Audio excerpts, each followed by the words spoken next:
Halo Sobat Prestasi Jenjang Sekolah Menengah Pertama. Selamat ya bagi kamu yang telah lolos ke tingkat nasional pada ajang Kompetisi Sains Nasional atau KSN Jenjang Sekolah Menengah Pertama tahun 2021.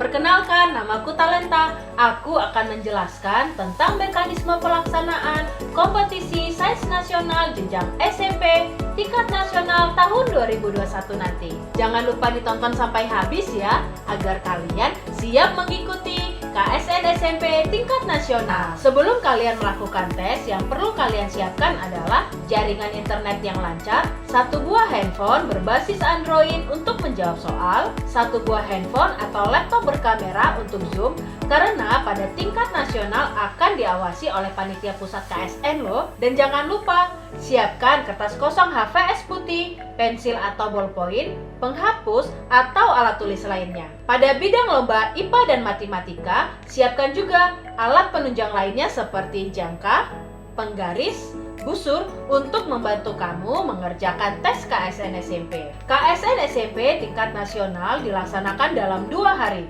Sobat Prestasi wajib masuk ke link Zoom 30 menit sebelum ujian dimulai. Siapkan kamera HP atau laptop di samping kananmu agar wajah beserta aplikasi KSN terlihat dengan jelas. Selama ujian, kamera Zoom tidak boleh dinonaktifkan ya.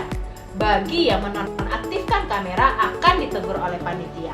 Sobat Prestasi, aku akan menjelaskan teknis pelaksanaan pada bidang lomba ilmu pengetahuan alam. Hari pertama untuk bidang IPA adalah tes praktikum. Sobat Prestasi harus login ke dalam website KSN dan mendownload panduan praktikum serta lembar pengamatan. Sobat Prestasi kemudian mempelajari panduan dan lembar pengamatan. Setelah tes dimulai, Sobat Prestasi akan menonton video praktikum yang disediakan di dalam website KSN. Cermati video tersebut dan jangan lupa untuk mencatat data yang diperlukan. Video praktikum bisa diputar berulang-ulang atau dijeda dan dilanjutkan kembali. Tersedia 4 video dengan tema praktikum yang berbeda. Setiap video terdapat beberapa pertanyaan yang harus dijawab. Jawaban tes praktikum diketik pada website KSN. Cukup jawabannya saja diketik, tidak perlu menambahkan keterangan proses penyelesaiannya.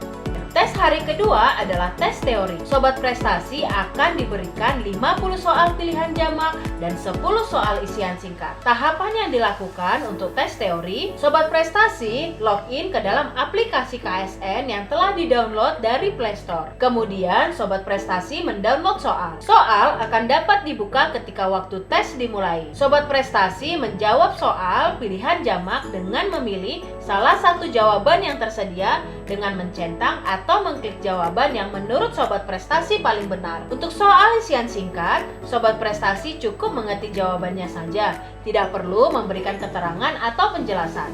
Nah, sekarang kita lanjut ke bidang lomba matematika. Pada hari pertama dan kedua, Sobat Prestasi mengerjakan 5 soal esai yang telah tersedia pada aplikasi KSN SMP. Yang perlu Sobat Prestasi siapkan adalah kertas HVS polos ukuran A4 untuk lembar jawaban. Akan diperlukan setidaknya 5 lembar jawaban untuk pengerjaan soal hari pertama. Disarankan menyediakan cadangan lembar jawaban yang mencukupi. Tuliskan pada sudut kanan atas nama siswa, nama sekolah, nama kabupaten kota, nama provinsi. Layout lembar jawaban adalah posisi potret, bukan landscape. Siapkan kertas buram, bentuk dan jumlahnya bebas. Siapkan alat tulis seperlunya. Untuk jawaban akhir diharuskan ditulis dengan ballpoint warna hitam atau warna biru. Siapkan alat bantu lainnya seperti penggaris, jangka, busur derajat, atau pensil warna.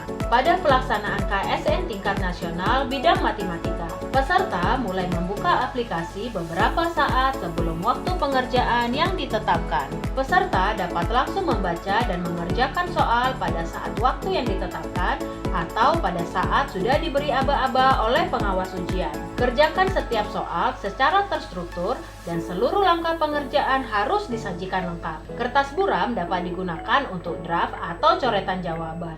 Tuliskan jawaban final dengan rapi menggunakan tinta atau ballpoint warna hitam atau warna biru pada kertas HVS ukuran A4 yang telah disediakan. Jika ada gambar yang merupakan bagian dari jawaban, boleh menggunakan pensil warna hitam atau pensil berwarna. Jawaban soal setiap nomor harus pada kertas terpisah. Jawaban final lengkap setiap nomor harus difoto menggunakan fasilitas foto pada perangkat Android yang digunakan untuk mengakses soal ujian. Jika jawaban lebih dari satu lembar, maka lembar kedua dan seterusnya difoto dengan cara yang sama. Tidak diperkenankan mengunggah jawaban suatu nomor soal melalui tautan jawaban untuk soal yang lain. Jika terjadi kesalahan tempat mengunggah, maka jawaban tersebut tidak akan diberi nilai. Peserta dapat mengerjakan soal yang dianggap mudah terlebih dahulu dengan cara melewati atau skip soal yang menurut sobat prestasi sulit. Pastikan semua soal telah sobat prestasi kerjakan sebelum mengakhiri sesi ujian. Setelah jawaban seluruh nomor dikerjakan, maka sobat prestasi bisa mengakhiri sesi ujian dengan upload jawaban melalui sistem selambat-lambatnya pada waktu yang ditetapkan. Nah, selanjutnya bidang ilmu pengetahuan sosial. Sobat prestasi bidang IPS, sebelum pelaksanaan tes KSN, sobat prestasi harus membuat video analisis yang diambil dari lingkungan terdekat sobat prestasi. Penjelasan detail tentang pembuatan video dapat dilihat di YouTube Pusat Prestasi Nasional pada link berikut ini. Jangan lupa pengumpulan videonya maksimal 3 hari sebelum pelaksanaan tes KSN SMP. Pada hari pertama bidang IPS, sobat prestasi harus menjawab semua pertanyaan terkait dengan video yang telah sobat prestasi buat. Pada sesi ini, sobat prestasi harus menganalisis masalah-masalah sosial yang diangkat dalam video dan dikaitkan dengan konsep-konsep IPS. Selanjutnya, pada hari kedua bidang IPS, sobat prestasi menjawab soal pilihan jamak dan soal esai hubungan antar 3 konsep dalam waktu yang bersamaan. Selama sesi ujian berlangsung, sobat prestasi harus memperhatikan ketentuan ini ya. Sobat prestasi tidak diperkenankan menggunakan buku catatan, kamus matematika, kamus sains, kalkulator, tabel, atau alat elektronik lain yang dapat digunakan untuk menghitung dan menyimpan data, kecuali buku kamus bahasa Inggris Indonesia dan kamus bahasa Indonesia Inggris. Sobat prestasi tidak diperkenankan meminta bantuan atau digantikan oleh orang lain dalam pengerjaan soal. Sobat prestasi tidak diperkenankan meninggalkan ruang ujian atau tidak terlihat dari kamera sebelum waktu ujian selesai. Selama sesi istirahat, sobat prestasi diperkenankan untuk meninggalkan ruang ujian atau tidak terlihat dari kamera. Sobat prestasi memastikan bahwa semua hasil ujian telah diunggah ke dalam aplikasi. Jika sobat prestasi ingin bertanya, bisa menghubungi nomor admin Pusat Prestasi Nasional pada nomor berikut ini. Nah, demikian penjelasan Talenta tentang mekanisme pelaksanaan kompetisi Sains Nasional jenjang SMP tingkat nasional tahun 2021. Bagaimana sobat prestasi? Sudah siap meraih medali pada ajang KSN SMP? Persiapkan dirimu ya untuk seleksi KSN tingkat nasional nanti. Tetap semangat dan jujur itu juara!